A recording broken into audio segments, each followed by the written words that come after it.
There's plenty enough techniques, methods, processes, and recipes in our little mini painting community. And just to confuse matters, I've invented another one. But if I'm adding something new to the already overwhelming array of things we can do and ways we can do it, it really does need to have a point. Well, the point of my method is to allow you to teach yourself unifying paint schemes, encourage paint mixing, and having a platform to learn many of the other techniques without having paint control holding you back, whilst simultaneously learning paint control and allowing for very quick and dirty painting techniques in addition. Will it do that? Will it live up to the hype? Probably not, but let's discuss it anyway. And so hi, I'm ED-SKaR, and this is the swamp painting technique. Essentially, the short version is that whilst using a wet palette, or possibly a dry palette, instead of making lots of nice neat piles of each different paint and each different colour and each different shade that you might want to use, just make a single pile of paint on your wet palette. And as you move from one part of a model to another, or from moving from shadow, midtone and highlight, you just add whatever paint to that mix to change its hue, tone or value or whatever it is that you want to change about it. Rather than explain any more because I'm bad at explaining, let's get stuck into a model just to see how it might work, and then we can discuss what it helps with and maybe what it doesn't. This is the first of my wasteland bikers designed by Edge Miniatures. I'll start off with a few base coats, a dark brown for the trousers, and then I'm just going to add some dark Caucasian to the brown to give a nice rich deep shadow colour for my skin. Throwing some red into that already made mix gives me a nice reddy brown. The skin tone has a little red and brown in it, and there's a lot of brown still from that original brown paint, and it's all tonally very similar. And that red is going to go on all of the leather, the pouches and straps and that sort of thing. And that's one of the advantages of this painting method, is that painting a model like a wasteland model where you have a lot of the same colour, you end up just painting everything brown. Well, this time I get to paint everything a slightly different shade of brown, and that variety is going to be important in making the model look more interesting. Speaking of adding colour, let's drop back to the trousers and give a little highlight. My reddy brown has nearly run out, so I add a light green, and I ended up with a really murky brown. Remember that green is opposite to red, and so they kind of end up going brownish in the middle. Albeit this time much lighter than the base coat, and leaning a little more towards green just because of the proportions that I happen to have made. I'm highlighting with tiny scratches rather than a full-on layer, and I'm hoping this will give a subtle impression of the fabric of the material once the model is finished. And this is another thing that you can do with the swamp painting method, or any other method to be fair, is you can just practice different ways of applying paint. This kind of scratchy effect, you could stipple or dry brush or anything else. Next, I've added some light brown to my single pile of paint, and I'm scratching into the edges of all of the leather belts and holsters, and this is going to cover up a lot of the red and highlight it all in a similar way, kind of a cohesive way to the trousers. And as I continue around the model, I hope you can pick out some of the emphasis that I'm putting on my swamp, my single pile of paint. Every time I move from one area to another, I just add whatever paint will push the mix to be where I want it to be. I can easily make a brighter or darker colour for highlights and shadows. I can change its hue easily by adding any different hue of paint.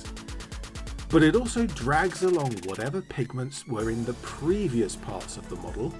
All of the red and green I've added are still there in subtle amounts as I paint up the skin. And this adds so much variety that you would really not get in any other way. And especially if you swamp paint a group of models one by one, you're going to end up with a totally unified look because the grand total range of pigments will be the same. But there's the possibility for an infinite variety within that because you've not mixed exactly the same mix of paint for every single model and every single area. It's going to be more visually interesting. Additionally, this mixing of paint leads to a very grungy look. Or at least it has for me so far.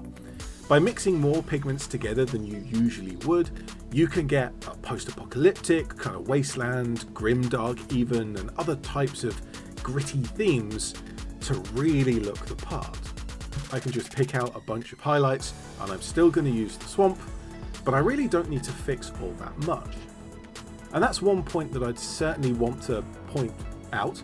Us painters often worry about making mistakes and fretting about finding exactly which colour paint we had and which mix of paint we had to begin with to fix it in exactly the same way. And does that ever really matter? I'd argue no. The swamp technique will help break that kind of mental block that you have by making sure you stop caring about such silly things as having the exact colour paint. We are in an artistic hobby. We don't ever need the exact colour to fix something up, and we might get an extra highlight or a bit of shading or something else, just a little extra texture. So don't just fix the mistake, you can actually add to the model.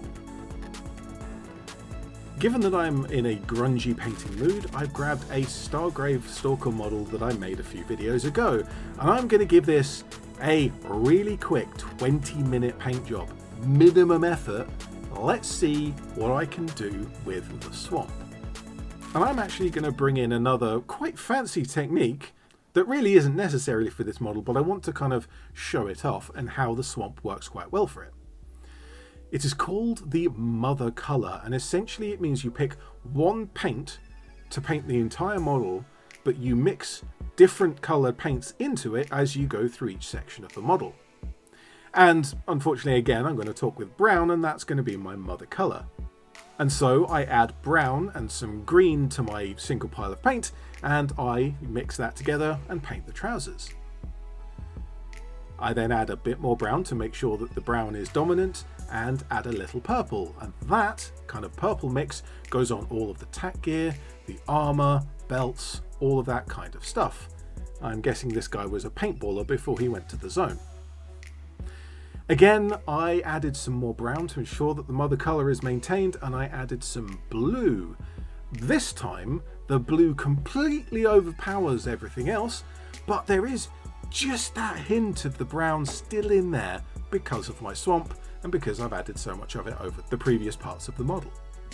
But then I went round and gave everything a pretty strong but basic highlight. And instead of just highlighting with the same hue, I'm doing some odd cross highlighting. Instead of just light green on dark green and light blue on dark blue, I'm switching things around. My green trousers are getting highlighted with orange of all things. When I get to the purple tack gear, I decided purple is going to highlight nicely with a yellow, or a kind of a sandy tan yellow. And the blue, well, in the case of the blue, I really just desaturated it by adding grey rather than changing the hue all that much. And at this point I gave the whole model a wash, and because I make my own washes, I can mix them up to be just right and not coffee stain in the slightest. And I was pretty happy with it just like that. Given that I've base coated, given a really basic highlight and then a wash, it's surprisingly reasonable. And here's something we don't talk about enough. A model is done when you think it's done. And this one is for a game that I barely play, and even if I do, this will just be an NPC in the background somewhere, and so it's entirely fine, and I am calling it done. For my last model, I want to try something else with my swamp. Because I've used a wash on both of my previous models, I'm going to push myself on this last one to do a little better, to paint in the shadows deliberately rather than relying on a wash. But I'm still in the wasteland mood, so let's paint Max Rockatansky himself. So here's the question: can my swamp painting technique help me learn and help me practice? And the answer to both of those is yes. In many of the posters from the first Mad Max film, Officer Rockatansky is wearing pretty much just black, which is very hard to paint. but there is a couple with a slight tint of blue or green, and I feel like the blue tint would be a nice one to lean into that police uniform look. And so my messy wet palettes piled up with all of these colours, I added some blue and I started to paint the uniform. And it was quite a bright blue. Very much a dark blue and not a black tinted with blue, which is what I had intended. And so, easy fix with the swamp. I just add a little bit of my harsh black paint and add another layer. Now I know I'm going to be highlighting this up quite strongly later on, so I actually don't need to paint the darker colour over absolutely everything. Rather, I'm targeting anywhere that I want the shadow colour to be when I finish. So underneath all of the folds, colour separating lines between the uniform and the belts and pouches, that sort of thing. And this is kind of a basic thing that a lot of mini painters forget or don't realise, or we just don't think of it very often, is that you don't always have to paint from dark to light and use a wash for the shadows. You can actually paint from light to dark and add in more shadow. That said, it is easier to paint the highlights, and so that's why that's the more common way of painting, but it's a nice one to practice here and there.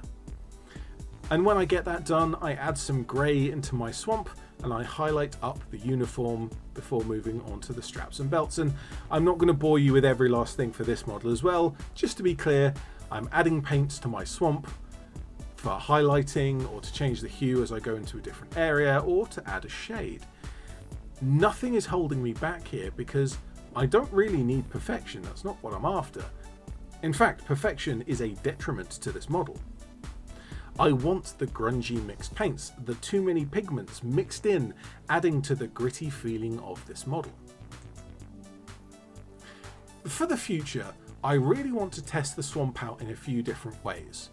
I have in this video painted kind of gritty wasteland models and it works really well for them, but I want to see how the swamp handles a bright, cheerful paint job. A hobbit prancing around in a field, or a fairy, or a cartoony painted mech suit on parade.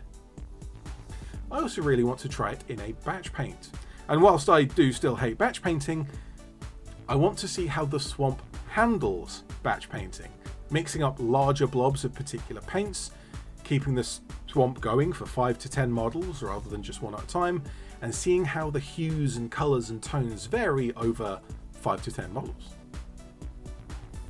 What it does do, what I've shown here, and what I think is quite important for a lot of mini painters, particularly those at the intermediate level, is the swamp gives you the opportunity to test and practice a whole bunch of techniques and takes away the worries that you might have instilled in you about paint.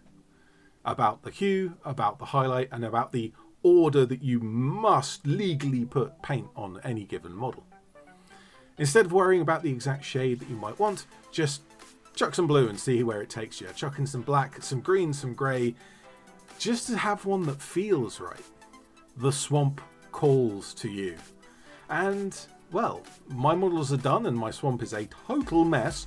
This is naturally not going to sweep over the mini painting community. I'm hardly famous enough for that. However, I feel like there is some value here.